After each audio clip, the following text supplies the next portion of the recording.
Are you looking for bite-sized videos when it comes to topics like WordPress and blogging? If yes, then Blogging Unplugged Clips is for you.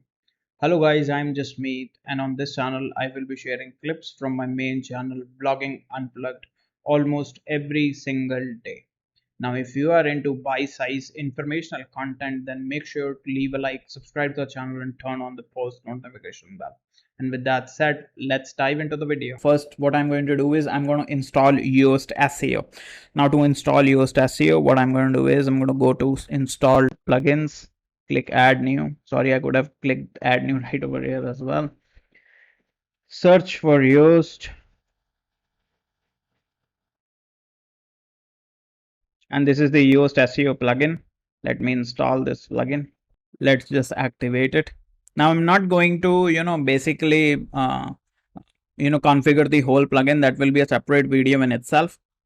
But what I am going to show you is that now you will see the customize option. Now as soon as I have activated Yoast, I haven't even configured it. It will show me this customize option. This means if you are using Yoast SEO, then you do not have to add this code snippet.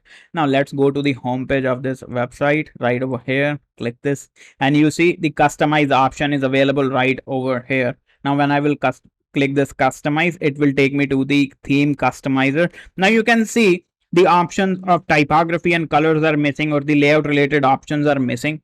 What you can exactly do is you can click right over here and you can change the site identity, where you can upload the the site icon, change the title and the tagline. Apart from that, there are the home page settings, where you can basically set a custom home page and set a page as your archive page, basically your blog page, where all of your posts will be shown as archive.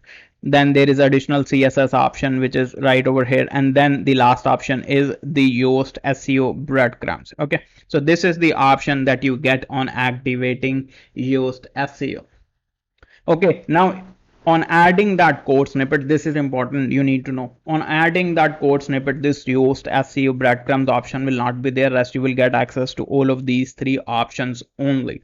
Now if you're looking to basically, if you're thinking that you could change the typography, the colors using the customize option after adding that, that will not be the case. You will have to use the site editor for that. That was what I was mentioning before. Okay, now let's just close this, deactivate the Yoast plugin, delete it,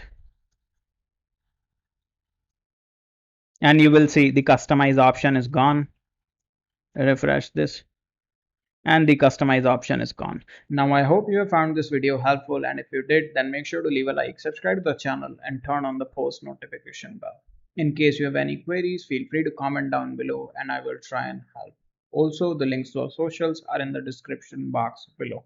Make sure to follow us on other platforms as well. And with that said, thank you for watching and I will see you in the next video.